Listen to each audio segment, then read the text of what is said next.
Selamat pagi Bapak, Ibu, dan rekan-rekan sekalian. Perkenalkan kami dari tim Asisten Eksekutif CTO PT Sunflower yang anggotanya terdiri dari saya sendiri, Syabika Amani, bersama rekan-rekan saya, Nurdiana Putri, Nirwana Pratiwi, dan Akadrina Rashida Azazahra.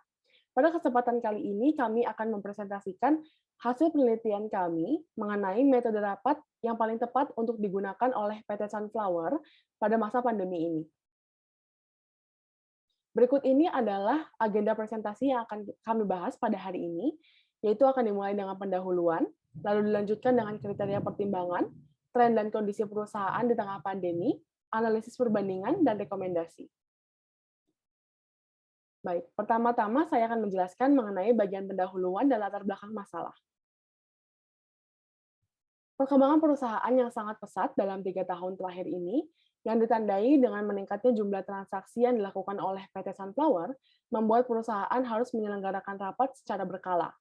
Namun, adanya pandemi COVID-19 menyebabkan pemerintah Indonesia menetapkan beberapa aturan, yang salah satunya adalah perusahaan harus menjalankan pembatasan sosial berskala besar atau PSBB dengan memastikan bahwa jumlah karyawan yang bekerja dari kantor hanya sebanyak 75% dari kapasitas maksimal perusahaan. Dengan diberlakukannya peraturan tersebut, muncullah sebuah pertanyaan, yaitu haruskah PT Sunflower kembali melakukan rapat secara offline atau tetap melakukan rapat secara online? Selanjutnya, kami akan membahas mengenai kriteria pertimbangan. Pada bagian ini akan dijelaskan 4 kriteria untuk membandingkan rapat yang dilakukan secara online dan offline. Setelah melakukan berbagai penelitian, urutan prioritas kriteria pertimbangan yang akhirnya kami gunakan dari yang tertinggi adalah jaminan kesehatan, biaya rapat, keefektifan rapat, dan kebutuhan rapat. Kriteria pertimbangan yang pertama adalah jaminan kesehatan. Pada saat ini, jumlah kasus aktif infeksi virus COVID-19 di Indonesia masih sangat tinggi. Oleh karena itu, PT Sunflower harus tetap memperhatikan apakah rapat yang diikuti oleh karyawan perusahaan secara online maupun offline tersebut dapat memberikan jaminan kesehatan bagi seluruh peserta rapat atau tidak.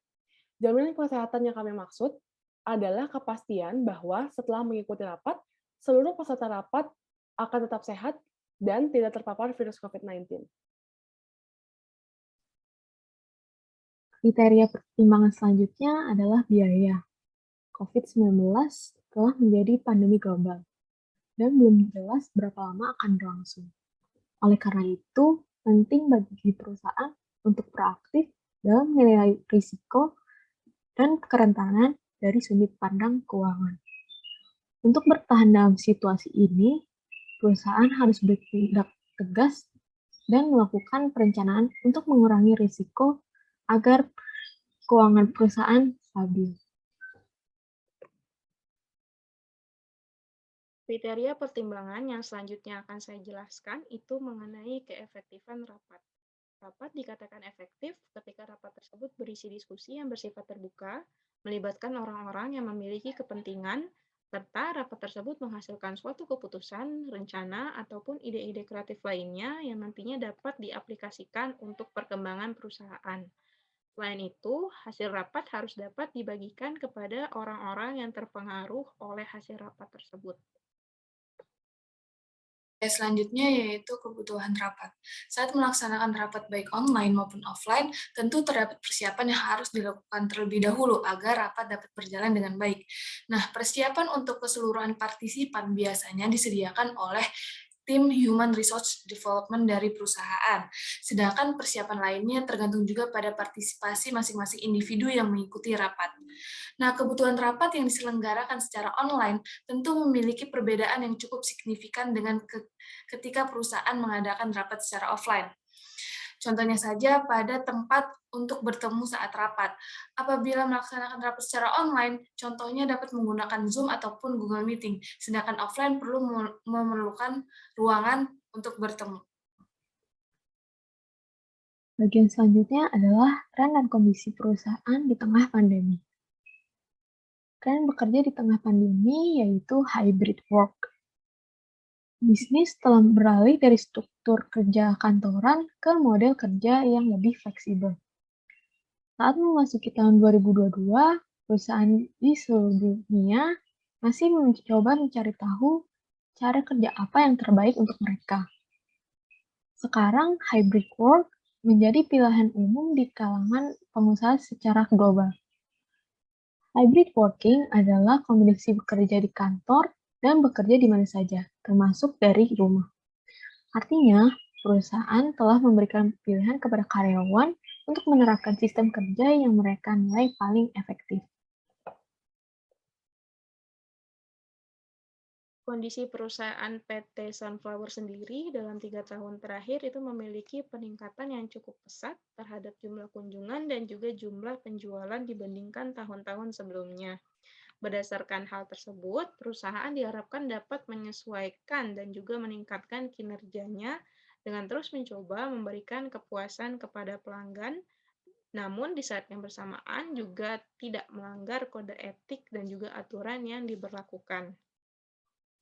Hal-hal yang bersifat kolaboratif seperti perencanaan proyek, pengembangan produk, pemilihan supply chain mana yang terbaik untuk diterapkan di perusahaan, atau bahkan kontrak dengan pihak ketiga menjadi hal-hal yang perlu untuk didiskusikan.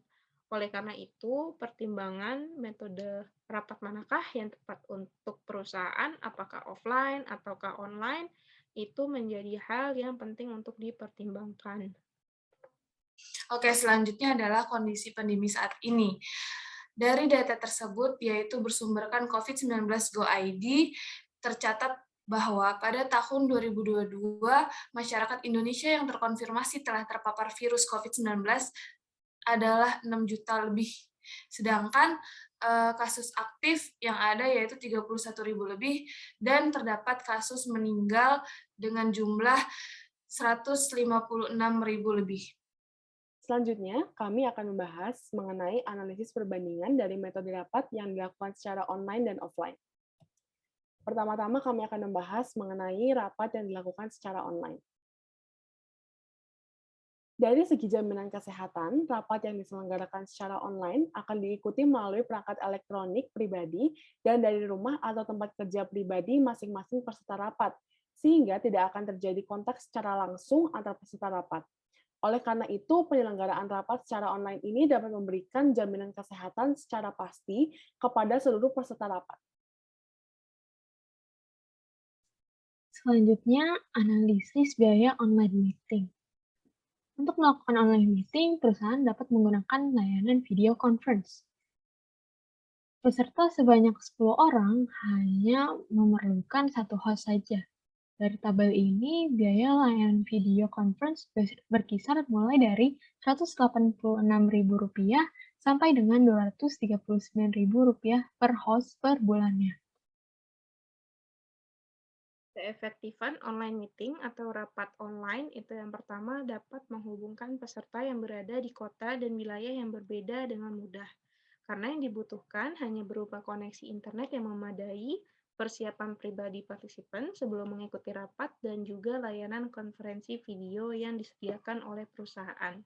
Selain itu, jumlah partisipan yang dapat mengikuti rapat juga cenderung lebih fleksibel karena tidak dibatasi oleh kapasitas ruangan dan juga jumlah ruangan yang disediakan. Namun demikian, perusahaan harus dapat menerapkan aturan yang jelas untuk meminimalisir terjadinya distraksi ketika rapat dilaksanakan. Oke, selanjutnya yaitu kebutuhan rapat online meeting. Ketika perusahaan mengadakan rapat secara online, maka kebutuhan yang perlu disiapkan lebih banyak dari sisi masing-masing individu yang mengikuti rapat. Nah, contoh kebutuhan tersebut adalah masing-masing individu harus menyediakan jaringan internet yang memadai, device untuk mengikuti rapat, dan juga media yang digunakan. Contoh media yang dapat digunakan dalam melaksanakan rapat online adalah Google Meeting, Zoom, Time Viewers, hingga panggilan grup. Nah, terdapat beberapa syarat yang harus dipenuhi saat melaksanakan rapat online. Contohnya, harus memiliki akun berbayar agar dapat mengeksplor lebih banyak terhadap fitur yang ada di aplikasi atau platform tersebut. Selanjutnya, kami akan menjelaskan mengenai rapat yang dilakukan secara offline atau langsung. Setelah melakukan penelitian dari segi jaminan kesehatan, Kami menemukan bahwa menurut Mas Tianto pada tahun 2022, rapat yang diselenggarakan secara offline dapat meningkatkan risiko penyebaran dan peningkatan kasus COVID-19. Mengapa? Karena biasanya rapat yang dilakukan secara offline dilakukan di tempat yang tertutup dan tidak memiliki sirkulasi udara yang baik. Selain itu, rapat yang diselenggarakan secara offline juga biasanya menimbulkan banyak interaksi secara langsung antar peserta rapat, sehingga biasanya peserta rapat lupa untuk menerapkan protokol kesehatan. Oleh karena itu, jaminan kesehatan dari peserta rapat ketika mengikuti rapat secara offline bergantung kepada tingkat komitmen dari perusahaan dan seluruh peserta rapat dalam menerapkan protokol kesehatan yang baik dan benar. Misalnya, seperti menggunakan masker, mencuci tangan, dan menjaga jarak. Selanjutnya adalah analisis biaya offline meeting. Ada beberapa pengeluaran yang harus dikeluarkan oleh perusahaan jika melakukan offline meeting. Yang pertama adalah tes antigen atau PCR. Tes ini dilakukan untuk mengetahui kondisi peserta sebelum melakukan offline meeting. Biaya tes antigen atau PCR berkisar mulai dari Rp99.000 sampai dengan Rp300.000 per orangnya. Yang kedua adalah sterilisasi. Sterilisasi ini ditunjukkan untuk mencegah penyebaran COVID-19 di lingkungan perusahaan. Untuk melakukan sterilisasi dapat menggunakan hand sanitizer dan masker. Biaya sterilisasi ini berkisar mulai dari Rp15.000 sampai dengan Rp95.000. Yang terakhir adalah transportasi. Transportasi karyawan untuk menuju tempat offline meeting juga akan dibiayai oleh perusahaan. Belum ada biaya yang pasti untuk hal ini, tetapi biasanya perusahaan akan memberikan biaya transportasi mulai dari Rp50.000 sampai dengan Rp100.000 per orang, atau tergantung jarak dari tempat karyawan menuju lokasi tempat rapat. Dari semua ini, total biaya yang harus perusahaan keluarkan berkisar mulai dari Rp1.505.000 sampai dengan Rp4.095.000 dengan peserta sebanyak 10 orang untuk satu kali rapat. Keefektifan dari offline meeting atau rapat offline itu karena dilakukan langsung, tatap muka secara langsung, maka rapat tersebut memiliki tingkat pengawasan yang lebih tinggi. Hal ini dapat membuat peserta memiliki tingkat fokus yang lebih baik. Namun demikian, jumlah partisipan yang dapat mengikuti rapat cenderung tidak begitu fleksibel karena dibatasi oleh kapasitas ruangan dan juga jumlah ruangan yang disediakan oleh perusahaan. Oleh karena itu, apabila terdapat beberapa divisi yang ingin melakukan rapat di waktu yang bersamaan, mereka harus dapat berkoordinasi jadwal mana yang sesuai untuk semua divisi. Jadi apabila ada divisi A ingin melaksanakan rapat di hari Rabu jam 2 siang dan divisi B juga ingin melakukan rapat di waktu yang sama, mereka harus saling berkoordinasi divisi mana yang kiranya dapat mengalah untuk mengikuti rapat di jadwal yang lain. Dan selanjutnya adalah kebutuhan rapat offline meeting. Nah, pada rapat offline meeting ini, kebutuhan yang perlu disiapkan mungkin lebih banyak dibandingkan dengan saat melaksanakan rapat secara online. Nah, contohnya saja kebutuhan yang harus disiapkan terlebih dahulu adalah ruang rapat yang memadai, proyektor untuk melakukan presentasi, kertas untuk handout materi rapat, transportasi untuk menuju lokasi rapat, hingga konsumsi jika diperlukan. Nah, pada saat keadaan pandemi seperti saat ini, rapat offline harus juga dilaksanakan dengan mematuhi protokol kesehatan yang ada. Dengan peserta rapat harus menggunakan masker, menjaga jarak, hingga melakukan tes antigen ataupun PCR untuk memastikan semua yang ada di dalam ruangan tersebut tidak terpapar virus COVID-19. Nah, berdasarkan penjelasan sebelumnya, maka untuk melihat perbandingannya dengan jelas, metode rapat manakah yang sebaiknya perusahaan pilih, dapat dilihat pada tabel weighted scoring system ini.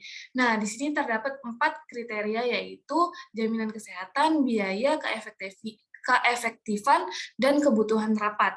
Nah, pada tabel ini dapat kita lihat bahwa online meeting lebih unggul dibandingkan dengan offline meeting.